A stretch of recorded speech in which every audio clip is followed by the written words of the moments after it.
ناظرین کرام، آج میں ہم جادو کے متعلق بات کریں گے کہ جادو کی کیا حقیقت ہے، کیا آیا انسان پر جادو ہو سکتا ہے۔ معاشرے کے اندر اس وقت افراط و تفریط بہت زیادہ ہے۔ کلمہ پڑھنے کے بعد ایک مسلمان کے لیے اس کی سب سے قیمتی متاع ایمان ہوتا ہے، اس کا عقیدہ توحید ہوتا ہے۔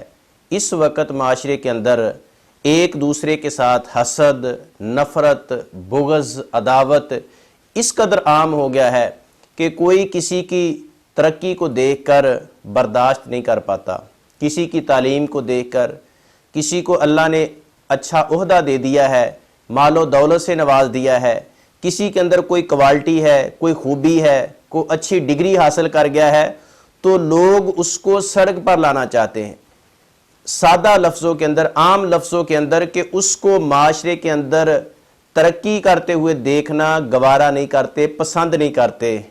پھر اس کو نیچا کرنے کے لیے، اس کو ڈی مرال کرنے کے لیے، اس کو معاشرے کے اندر ذلیل و رسوا کرنے کے لیے الٹے سیدھے کام کرنا شروع کر دیتے ہیں، اس سے حسد کرتے ہیں، اندر ہی اندر جلنا شروع کر دیتے ہیں، حتیٰ کہ نوبت آ جاتی ہے کہ جادوگروں کے پاس جاتے ہیں کہ اس پر جادو کروا دیں۔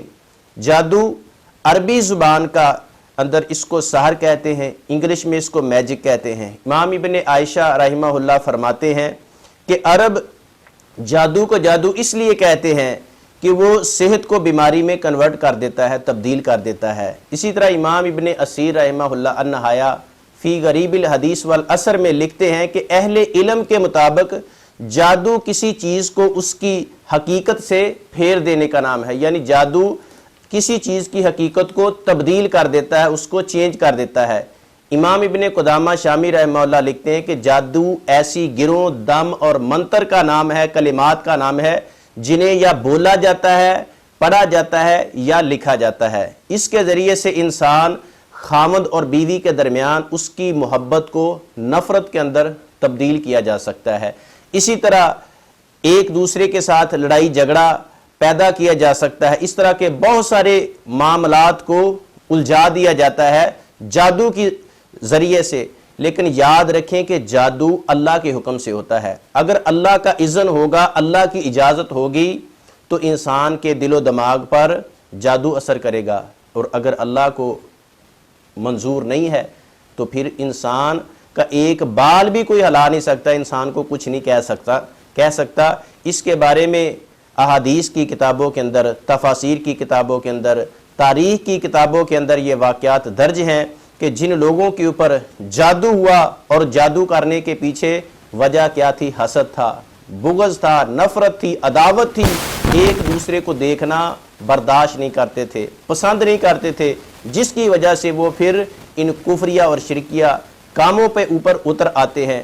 تو جادو کی حقیقت ہے، جادو برحق ہے، جادو ہو جاتا ہے، لیکن یہ اللہ کے حکم سے ہوتا ہے۔ لیکن اس کو کرنا اور کروانا شریعت اسلامیہ کے اندر کبیرہ گناہ ہے، شرک ہے، کفریہ کام ہے۔ آئیے آج سے ایسے کاموں سے توبہ کریں۔ اگر کسی نے کسی کے اوپر کوئی کیا ہے، وہ اللہ سے صدق دل کے ساتھ معافی مانگے اور آئندہ زندگی میں ایسے الٹے سیدھے کام کسی کے اوپر کرنے سے بچ جائے۔ اگر آج وہ کسی کے اوپر کر رہا ہے، کل کو کوئی اس کے اوپر کر سکتا ہے، اللہ کی پکڑ میں آ سکتا ہے، کیونکہ ظلم ایسا کام ہے کہ انسان کو مرنے سے پہلے اس کا خمیازہ بھگتنا پڑتا ہے۔ اللہ ہمیں ایسے شریروں کے شر سے محفوظ فرمائے۔